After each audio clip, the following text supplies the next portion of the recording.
Chapter 1. The Final Push. The edge of Dominion space stretched before them like a wall of stars. Each point of light a potential enemy, each shadow a place where death might lurk. Commander Sarah Chen stood on the bridge of the Retribution, her hands gripping the rail as she gazed out at the largest fleet humanity had ever assembled.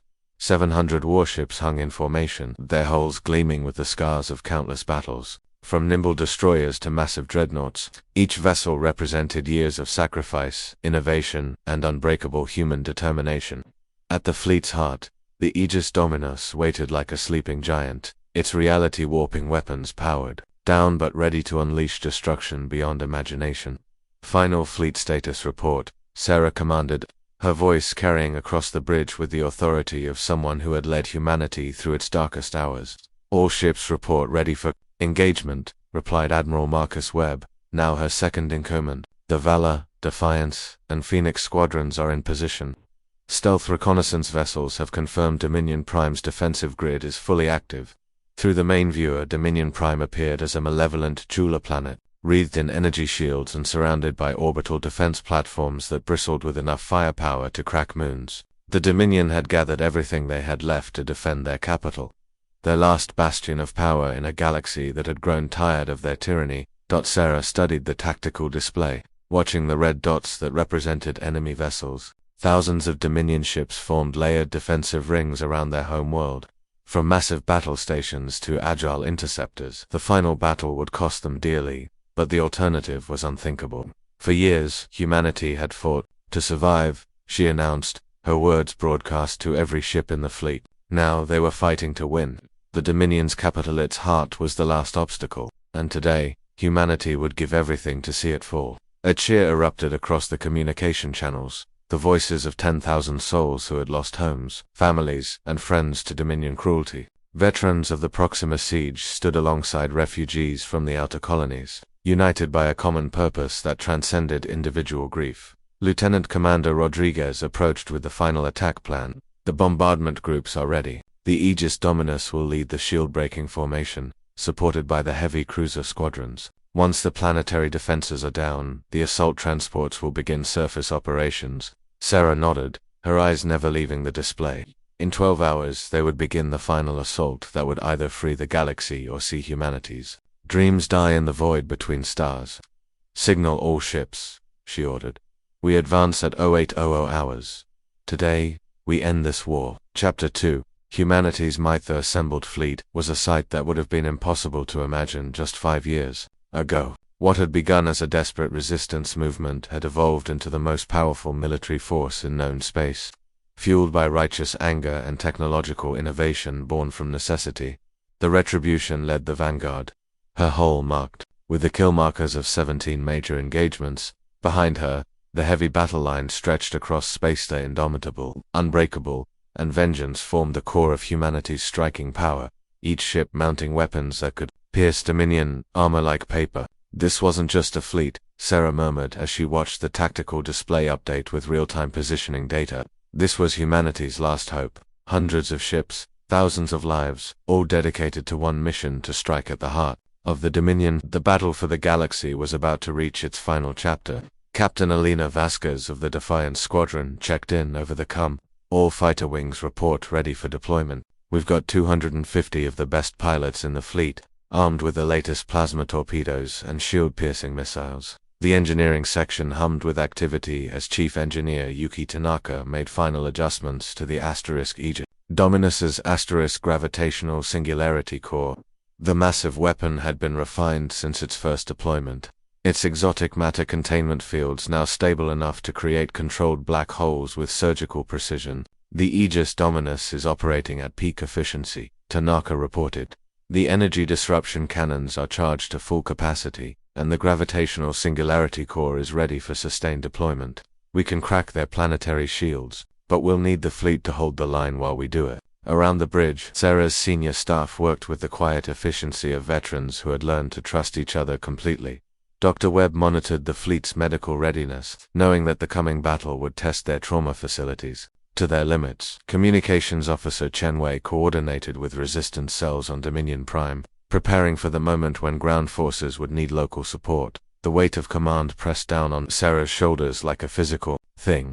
Every decision she made in the coming hours would determine not just the outcome of the battle, but the fate of countless species across the galaxy. The Dominion had ruled through fear and oppression for centuries, but their reign was about to end. All ships, prepare for hyperspace jump, she announced. Target, Dominion Prime, time to jump, 30 minutes. As the fleet made final preparations, Sarah allowed herself a moment of reflection.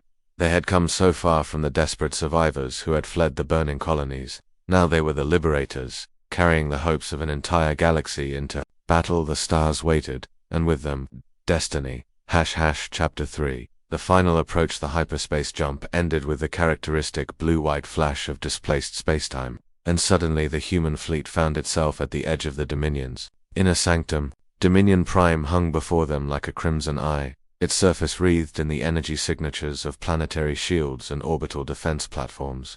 Emergence complete, reported the navigation officer.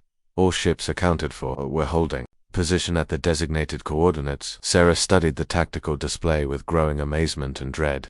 The Dominion had committed everything to this final defense. Massive battle stations, each the size of a small moon, anchored defensive rings that stretched from the planet's surface to the edge of its asteroid belt. Between them, thousands of warships patrolled in perfect formation, their hulls bearing the scars of previous battles, but their weapons still deadly. Enemy fleet composition is substantial, Admiral Webb reported, his voice carrying a note of professional respect for their opponents. We're looking at over 3,000 vessels of various classes, plus fixed defenses. Their combined firepower exceeds our heaviest projections. The silence on the bridge stretched for a moment as the implications sank in. They had expected heavy resistance, but the Dominion had gathered forces that represented the accumulated military might of their entire empire. As the fleet entered Dominion space, Sarah spoke quietly, watching the enemy formations begin to shift in response to their arrival. The final assault began. The silence of deep space was shattered by the roar of engines and the crackle of energy weapons. The battle for the heart of the Empire had begun. The first shots came from the Dominion's outer perimeter long-range plasma cannons that painted the void with deadly energy. The human fleet's shields flared as they absorbed the incoming fire, their adaptive technologies already analyzing and countering the attack patterns. Return fire, Sarah ordered. All ships, engage at will. Fighter squadrons, deploy for screening operations. The space between the fleets erupted into chaos as hundreds of human fighters launched from their carrier bays, their sleek forms darting between the massive capital ships like deadly insects. Plasma torpedoes and particle beams crossed the void in both directions, creating a lethal light show that would have been beautiful if it weren't so deadly. The Retribution shuddered as enemy fire found its mark. The ship's adaptive shields, cycling through different configurations to counter the Dominion's weapons. Around them, the battle lines closed as both fleets committed to the engagement that would determine the fate of the galaxy. Damage report, Sarah called out as another salvo hammered their shields. Minor damage to forward sections, reported the damage control officer. Shields holding at 78% efficiency. The enemy is concentrating fire on our command ships. Through the chaos of battle, Sarah could see the Aegis Dominus moving into position, its massive bulk protected by a screen of heavy cruisers. The weapon that had broken the Dominion's spirit once before was about to do so again, but first they had to survive long enough to deploy it. All ships, protect the Aegis Dominus, she broadcast to the fleet. Everything depends on getting her within range of those planetary shields. The battle raged around them as humanity's finest warriors fought to clear a path to victory. Chapter 4. Breaching the shield, the Aegis Dominus pushed through the chaos of the space battle like a force of nature, her escort vessels forming a protective shell around the massive weapon platform. Dominion forces concentrated their fire on the approaching threat, recognizing the danger it represented to their final line of defense. Planetary shields at full power, reported the tactical officer. Energy readings indicate they're drawing power from the planet's core. We're looking at defensive strength equivalent to a small star. Sarah watched the tactical display as the Aegis Dominus aligned herself with the planetary shield generators. The weapon's energy disruption cannons began their charging sequence. Exotic matter flowing through crystalline matrices that hummed with barely contained power. ARIA status report. Sarah commanded the weapon's AI. All systems nominal. Commander, the artificial intelligence replied. Gravitational singularity core is stable. Energy disruption cannons charged to maximum capacity, calculating optimal firing solution. Around them, the battle intensified as Dominion forces threw everything they had at the approaching weapon. The Retribution and her sister ships fought desperately to maintain their protective formation, their shields flaring under the concentrated enemy fire. "We're taking heavy damage," Admiral Webb reported. "The Indomitable has lost main power, and the Vengeance is reporting critical hull breaches." Sarah gritted her teeth as she watched good ships and brave crews sacrifice themselves to protect humanity's ultimate weapon. Each loss was a dagger to her heart, but she couldn't let emotion cloud her judgment. Too much depended on this moment. The Aegis Dominus unleashed its power, she whispered as the weapon's cannons reached full charge. For a moment, time seemed to slow as the massive energy waves collided with the Dominion's planetary shields. The heart of the Empire was within reach, but the fight to breach their defenses would be the deadliest yet. The energy disruption cannons fired in perfect synchronization, their beams reaching across space to strike the planetary shields with the force of a stellar explosion. The barrier that had protected Dominion Prime for centuries began to fluctuate, its quantum matrices destabilizing under the exotic energy bombardment. "Shield integrity dropping," reported the sensor officer. "We're seeing cascade failures across multiple grid sections." But the Dominion wasn't finished. Their orbital defense platforms turned their full firepower on the Aegis Dominus, massive particle beams and plasma cannons hammering the weapon's adaptive shields. The great ship shuddered under the assault, her hull plating buckling in places. Despite her advanced defenses, hull breaches on decks 7 through 12, came the damage report. "Emergency bulkheads are holding, but we can't take much more of this." Sarah made the decision that would define the battle. Deploy the gravitational singularity core. Target the primary shield generator. The exotic matter containment field shifted, and reality itself began to warp around the Aegis Dominus. The micro-singularity formed in the space between the weapon and the planet, its gravitational field so intense that it began to tear at the fabric of spacetime itself. The planetary shield collapsed in a cascade of failing energy, its generators overloading as they tried to compensate for the gravitational distortion. For the first time in centuries, Dominion Prime stood naked before its enemies. "Shields are down," a tactical officer shouted. "Repeat, planetary shields are down." A cheer went up across the human fleet as they saw their ultimate goal finally within reach. The heart of the Dominion Empire lay exposed, waiting for humanity's final blow. Chapter 5. The final assault with the planetary shields down. The full fury of humanity's fleet descended upon Dominion Prime like the wrath of an angry god. The Retribution led the charge, her main guns already targeting the orbital defense platforms that ringed the planet like a crown of thorns. "All ships commence planetary bombardment," Sarah ordered. "Priority targets are command and control centers, military installations, and orbital defense systems." The space around Dominion Prime erupted into a maelstrom of destruction as hundreds of human warships unleashed everything they had. Plasma beams and particle cannons reached down through the planet's atmosphere, their energy strikes creating massive explosions that lit up the night side of the world below. Humanity had broken through, Sarah announced to the fleet. The capital of the Dominion now lay exposed. The final assault was in full force. The streets of Dominion Prime were filled with the echoes of battle. This would be the end.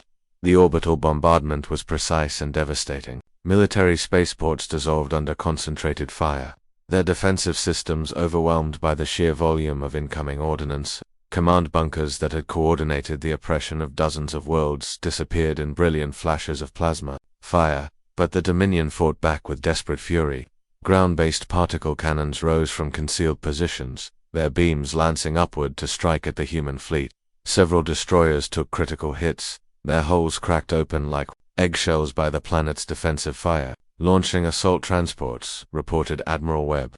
"First wave consists of elite marine units and special forces. They're targeting the government district and the military command center." Sarah watched the tactical display as hundreds of assault shuttles and drop pods plunged through the planet's atmosphere, their heat shields glowing white-hot as they carried humanity's finest warriors toward the surface. Each transport carried soldiers who had trained for years for this moment, warriors who had lost everything to the Dominion and now sought final vengeance. The ground assault was brutal and swift. Human commandos fought their way through the burning streets of the Dominion capital, their advanced weapons and powered armor giving them a crucial advantage over the planet's defenders. The resistance fighters who had hidden in the shadows for decades emerged to join the assault, their intimate knowledge of the city's layout proving invaluable. Ground forces report they've reached the government district, came the update from the surface. Heavy resistance encountered, but they're making progress toward the primary command center. Sarah felt her heart pound as she watched the culmination of years of planning and sacrifice. The Dominion's leaders were trapped in their own capital, their escape routes cut off by the orbital bombardment and ground assault. For the first time in centuries, they would face the consequences of their actions. The battle for Dominion Prime's surface raged for hours, with human forces systematically dismantling the infrastructure of oppression that had ruled the galaxy for so long. Communication arrays fell silent, military bases were overrun, and the symbols of Dominion power crumbled under the weight of righteous fury. As the planet's resistance finally collapsed, Sarah allowed herself to believe that victory was truly within their grasp. The Dominion Empire, which had seemed so invincible just years ago, was about to fall to the very species they had dismissed as inferior. The galaxy was about to be free. Chapter 6. The Fall of Dominion Prime. The government district of Dominion Prime burned in the pre-dawn darkness, its towering spires once symbols of imperial power now broken monuments to a fallen empire. Sarah Chen stood in the ruins of the Supreme Council chamber, her boots crunching on debris that had once been the throne of galactic tyranny. Around her, human soldiers maintained security while technical specialists worked to secure crucial intelligence files. The Dominion's leadership had either fled or been captured, their centuries-long reign finally brought to an end by the species they had sought to destroy. The battle was won. Sarah spoke into her communicator, her words broadcast to every ship in the fleet and every human colony across the galaxy.